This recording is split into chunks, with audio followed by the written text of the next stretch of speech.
This is the moment a sitting American president threatened military force against a NATO ally, not Russia, not China, not Iran. Denmark, a country of 6 million people, a founding member of NATO, a nation that sent soldiers to fight alongside Americans in Afghanistan after September 11th. The reason? A giant ice-covered island that Denmark does not want to sell and that the United States has no legal right to take. You thought the Greenland talk was bluster. You thought it was negotiating theater. You were wrong. In this special report, we are going to break down the most dangerous crisis in the Atlantic Alliance since its founding. We are going to show you how close we came to a military confrontation with our own allies. We are going to expose the calculation behind Trump's sudden retreat in Davos.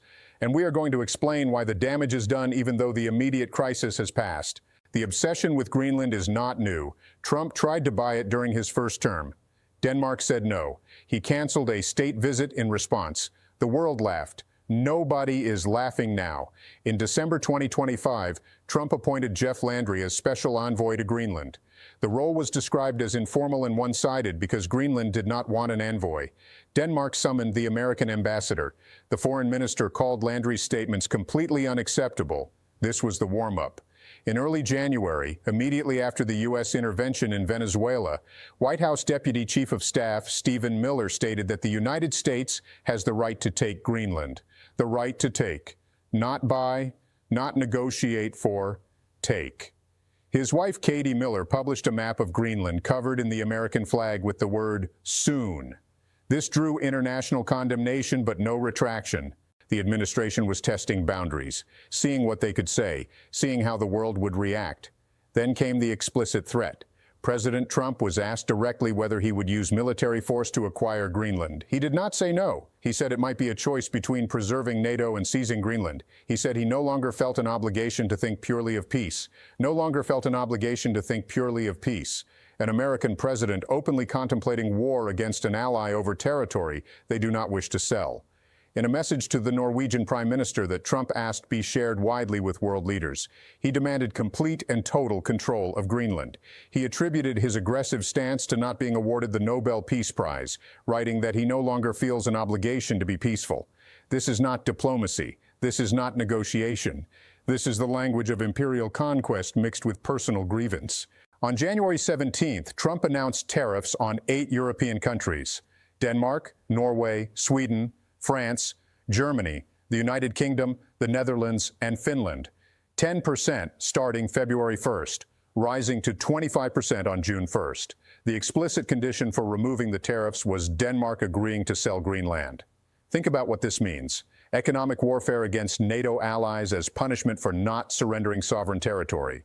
Europe responded with a unified front that has not been seen since World War II. The 27 members of the European Union held an emergency summit. They discussed the anti-coercion instrument, a legal mechanism created specifically to respond to economic bullying. They considered retaliatory tariffs. They considered sanctions on American companies. They considered the nuclear option. NATO members deployed forces to Greenland, Operation Arctic Endurance. Not a large deployment, but a symbolic one. Danish, Norwegian, Swedish, French, German, British, Dutch, and Finnish soldiers standing on Greenland ice, demonstrating that an attack on one is an attack on all. American troops were not invited. The absurdity peaked when Canada's foreign minister declared that the middle powers must act together because if we are not at the table, we are on the menu. Canada was warning the world that America had become a threat to the international order. America, the nation that built the international order, now identified by allies as a predator to be defended against. Then came Davos, January 21st, 2026, the World Economic Forum. Trump arrived intending to project dominance. He delivered a speech demanding the acquisition of Greenland, comparing it to American territorial acquisitions throughout history. Louisiana Purchase, Alaska. He did not mention that those were voluntary sales, not seizures, but something shifted that day. NATO Secretary General Mark Rutte met with Trump privately. What happened in that meeting remains partially unclear. But when Trump emerged, he announced a framework of a future deal with respect to Greenland. He withdrew the tariff threats against European countries. He stated publicly for the first time that he would not use military force. The crisis appeared to end as suddenly as it began, but examine what actually changed. The framework has no details. Trump described it as a concept of a deal. When pressed for specifics, he offered none. He mentioned security cooperation and access to minerals, things that existing agreements already provide. Rutte stated that NATO would ramp up Arctic security.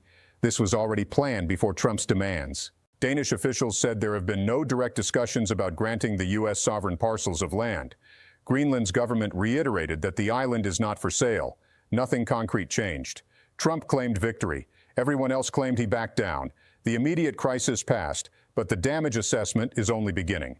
European leaders learned that America under Trump views allies as subordinates to be threatened, not partners to be consulted. They learned that military force is on the table for territorial disputes with fellow democracies. They learned that the Atlantic Alliance can be weaponized against them at any moment. This knowledge does not disappear with a single retreat. Germany is accelerating discussions about European defense autonomy. France is pushing for EU military capacity independent of NATO. Poland is seeking nuclear sharing agreements with European partners rather than relying solely on the American umbrella. The European project of strategic autonomy, long dismissed as impractical, suddenly looks necessary.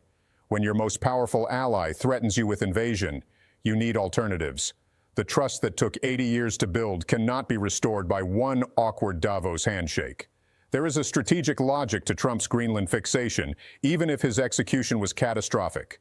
Greenland sits astride crucial Arctic shipping lanes that climate change is opening. It contains rare earth minerals essential for advanced manufacturing. It hosts early warning radar systems critical to North American defense. It occupies a position that would be strategically valuable to Russia or China. American security planners have worried about Greenland for decades. Denmark's limited ability to defend the island is a genuine concern. Chinese investment in Greenland has raised alarms. A rational approach would be to strengthen defense cooperation with Denmark, to invest in Greenlandic infrastructure, to make the partnership so beneficial that Greenland chooses alignment rather than having it imposed. Instead, Trump demanded ownership. He threatened war. He imposed tariffs. He turned a manageable security concern into an alliance-threatening crisis. This is the pattern. Identify a real problem. Apply the worst possible solution. Create bigger problems. Claim victory anyway. The Arctic is becoming contested territory. Russia is building military bases. China is seeking port access. The ice is melting, opening resources and routes that were inaccessible for millennia. America needs allies in this competition. Denmark, Norway, Canada, the countries with Arctic territory are natural partners. We share values. We share interests. We share a desire to prevent authoritarian powers from dominating the region. Trump just told all of them that we might invade them if they do not comply with our demands. He told them that alliance membership provides no protection from American aggression. How do you build a coalition against Russia when you act like Russia? The Greenland crisis revealed something deeper about this administration's worldview. They do not believe in international law. They do not believe in sovereignty. They do not believe that small countries have rights that large countries are bound to respect. This is not America first. This is America only, a vision where power is the only currency and might makes right. It is also, not coincidentally, the worldview of Vladimir Putin and Xi Jinping. They believe great powers should dominate their regions without interference. They believe borders are suggestions that can be redrawn by force. By adopting this framework, Trump is not fighting the authoritarian challenge. He is joining it. He is creating a world where territorial integrity depends on military strength rather than law.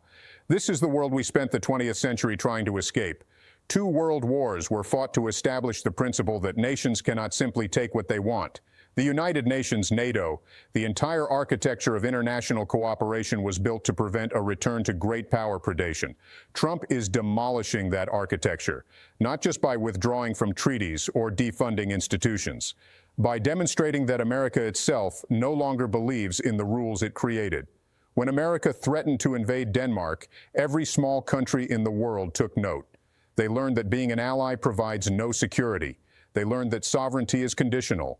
They learned that the leader of the free world is no longer interested in freedom. The immediate crisis has passed. The underlying reality has not. Trump still wants Greenland.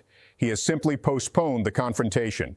The framework agreement contains nothing that addresses his stated goal of complete and total control. When the next opportunity arises, when another crisis distracts attention, when the election is over and political constraints loosen, the pressure will resume. Denmark knows this. Greenland knows this.